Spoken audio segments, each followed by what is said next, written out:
저는 이거 세 가지가 진짜 가장 중요한 것 같아요. 합격한 동기들한테 물어보니까 저는 면접을 보면서 좀 많이 어필을 했던 부분이 보고 면접 준비를 했더니 정말 많은 도움이 되었어요.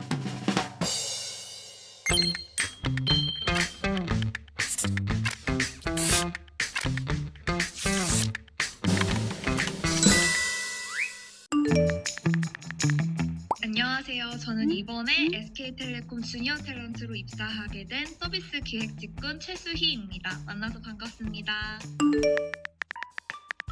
서비스 기획은 개발자와 회사의 방향성이 있을 때 이런 기술들을 가지고 어떻게 만들어서 서비스화해서 고객들에게 내놔야 할지를 기획하는 사람들을 서비스 기획자라고 합니다. 그래서 다양한 기술들이 지금 많이 개발이 되고 있는데 사실 이 기술들만 있으면 사업화하기가 굉장히 어렵거든요. 그래서 이걸 개발자와 고객 간의 연결고리라고 생각을 해주시면 돼요. 최대한 개발자에게는 고객들의 입장을 전달을 해주고 고객들의 입장에서 이렇게 보이기 때문에 이렇게 만들어줘야 된다라고 말을 해줘야 되고요.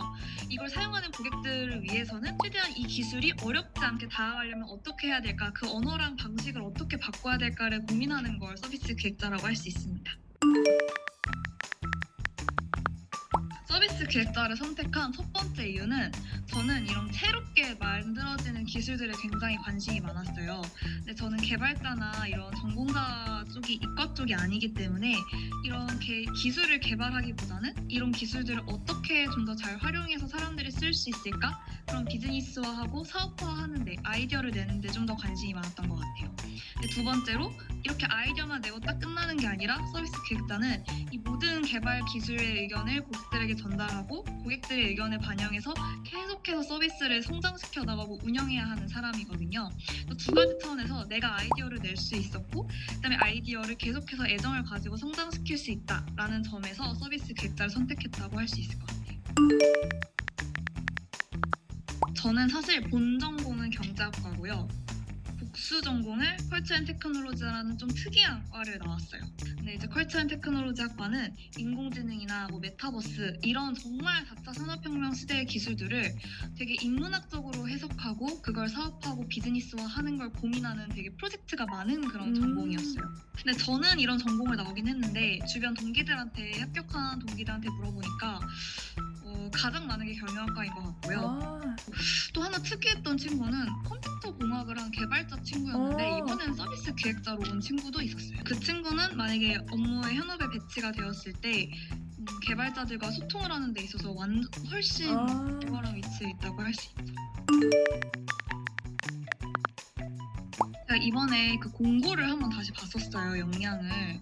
딱 이렇게 나와 있어요. 첫 번째가 새로운 분야에 대한 호기심 및 학습 의지를 가지신 분. 두 번째가 주도적이고 원활한 커뮤니케이션 역량을 가진 사람. 세 번째가 목적을 달성하기 위한 강한 의지와 더 나은 서비스를 위해 지속해서 노력하는 마인드를 가지신 분. 저는 이거 세 가지가 진짜 가장 중요한 것 같아요.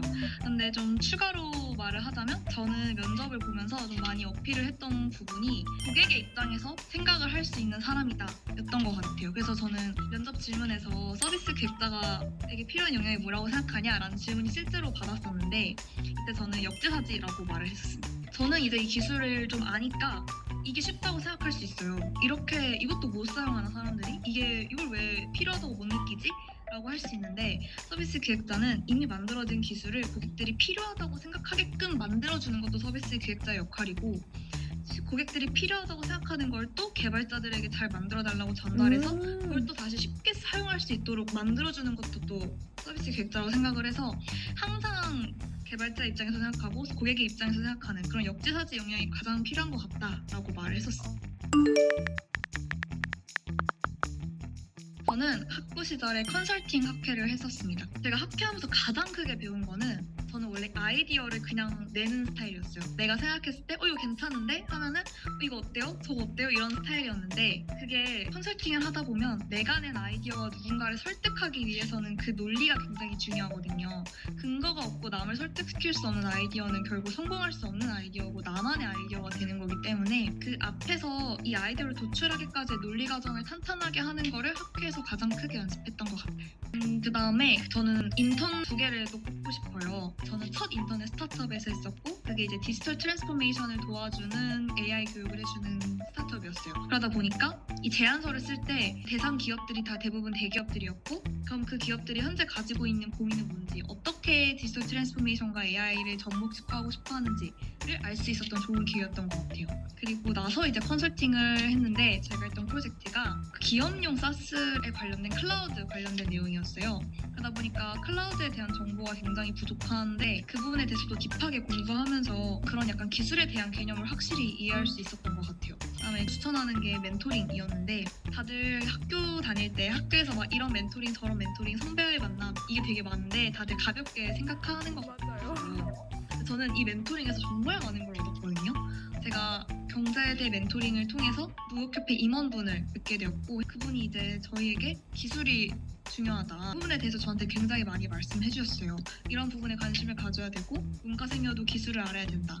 그리고 CS라는 곳을 꼭 가봐야 된다 라고 하셨고, CS라는 곳을 알게 되어서 꼭 이 전시회를 가보고 싶다라는 생각을 하던 찰나에 딱 학교에서 CS를 파견을 보내준 학생들을 뽑는 거예요. 그래서 그때 운 좋게 그 기회를 잡고 CS를 갔다 오게 되었거든요. 거기서 제가 하나의 부스를 담당해서 실제 스타트업의 해외 영업을 도와주면서 요즘 기술이 여기까지 나와 있구나, 이런 사업을 하려고 하시는구나, 그리고 우리 기술과 이 기술이 합쳐지면 이런 시너지를 내서 또 다른 사업을 만들 수 있구나, 이런 뭔가 무궁무진한 기회의 장을 거기서 확 경험을 했던 것 같아요. 근데 이런 모든 경험들이 결국에 저는 다 멘토링에서 시작됐던 거거든요. 그래서 저는 멘토링에서 선배분들이 괜히 해주시는 말씀이 아니고 귀담아 들으면 정말 할 수 있는 게 많아진다, 그래서 꼭 추천하고 싶어요. 저는 툴은 정말 못 써요.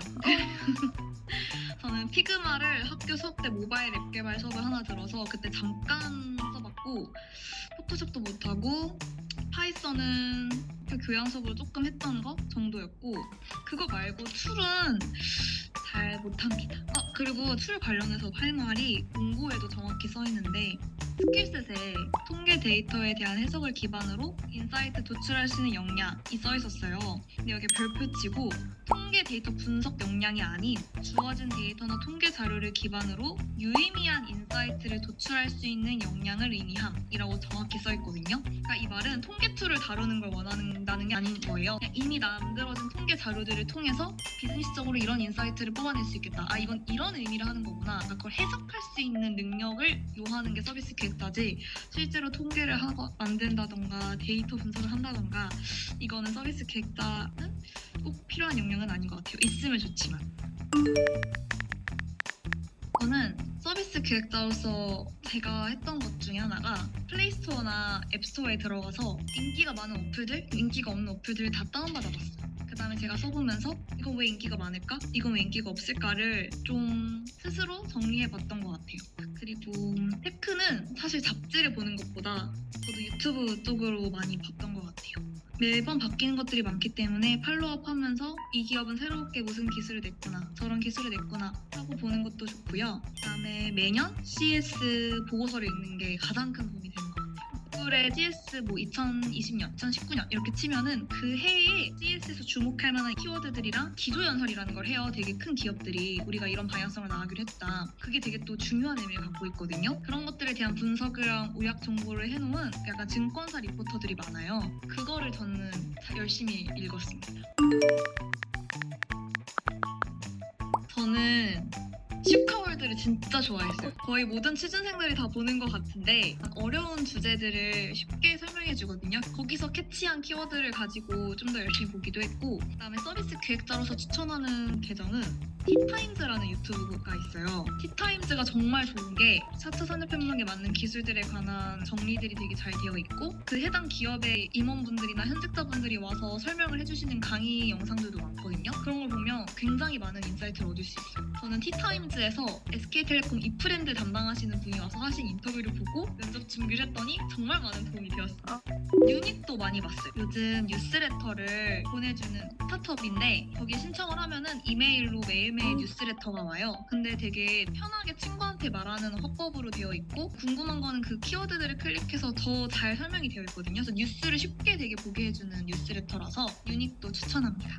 사실 서비스 기획자는 기술도 잘 알아야 되지만 고객들을 위한 서비스를 만들어야 되기 때문에 현재 이런 이슈들이나 소비자들이 어떤 생각을 갖고 있는지도 알아야 되거든요. 그래서 기술 쪽은 티타임즈를 보면 될 것 같고 사회 이슈들이나 패턴들은 슈카월드나 유닉을 통해서 캐치하시면 될 것 같습니다. 아직 취업을 1, 2년 앞두고 계시는 대학생 서비스 기획자를 희망하시는 분들이라면 서비스 기획이란 게 결국 무엇인지에 대해서 좀 생각을 해보시고 정말 다양한 어플들을 많이 사용하시고 서비스들에 관심을 가지시는 게 좋을 것 같아요. 그러면서 서비스 기획자는 뭔가 논리적인 사고도 중요하지만 다양한 분야에 대한 관심도 중요하고 사람에 대한 관심도 되게 중요하거든요. 그래서 이런 부분들을 키울 수 있을 만한 경험이 뭐가 있을지를 생각해보고 그 경험을 하나씩 해보시는 걸 추천을 드려요. 당장 지원을 앞두신 분들께는 어떤 말씀을 해드리고 싶냐면 서비스 기획이라는 게 사실 큰 뭔가 자격증이나 스킬이 필요한 건 아니고 이런 역량이 필요한 거거든요. 사실 내가 포토샵을 할 수 있어, 개발을 할 수 있어 이런 건 아니고 보는 눈이 있어야 되고 생각하는 그런 능력이 있어야 되는 건데 이런 것들은 충분히 대학생활 하시면서 많이 해오셨을 거라고 생각을 해요. 다만 내가 어떻게 나의 이런 역량을 증명해야 되지를 생각하기가 어려울 뿐이지. 그렇기 때문에 각자 해오셨던 활동들을 다 나열을 하시고 정말 사소한 것들도 다 나열하신 다음에 그 안에서 야 이거는 나의 커뮤니케이션 역량을 좀 보여줄 수 있는 건데 이거는 내가 좀 논리적인 생각을 했던 경험인데 내가 어떤 문제 하나를 셌을 때 다각도로 좀 해결하려고 했던 경험이 있다 하는 것들을 하나씩 경험이랑 매칭을 해가시는 작업을 하는 게 가장 큰 도움이 될 것 같습니다.